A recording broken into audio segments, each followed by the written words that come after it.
Bafethu ngenibingeleleke kuyona i-channel yethu le si-update TV. So mawuqala kuba khona la ekhaya nje siyacela ukuthi uqinisekise ukuthi uyasubscribe so that you won't miss anything engi-uploada khona kule channel.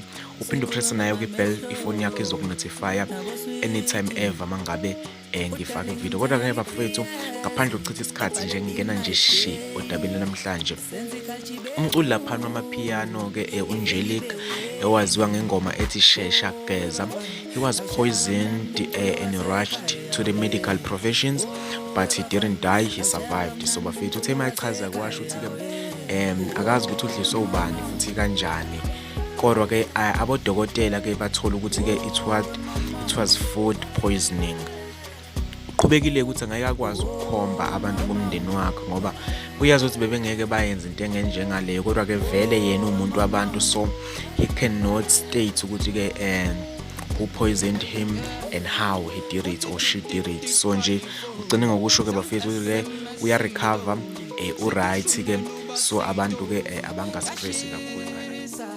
Uma sihlabela phambili ke bafethu siyakunika nje lapha ni-update ye-actor yalaphane kwimbewu edlala i-character ya Kamadonsela bafethu, ezohamba nje anytime soon ngenxa yokuphambana kwezinto ke mayelana nemiholo kwagcina sekuphoqa ukuba ahambe. So uKamadonsela kuzohamba bafethu, then she will be replaced by Nandi owakwadlala laphane kwe-Generations. Noma ngabe nini, I think mhla ka-29 July uyobe egcina ukuvela uKamadonsela, then from there onwards kuyobe sekuvela ke uNandi. Bafethu please subscribe on my channel, you won't miss anything. Just subscribe. Salute.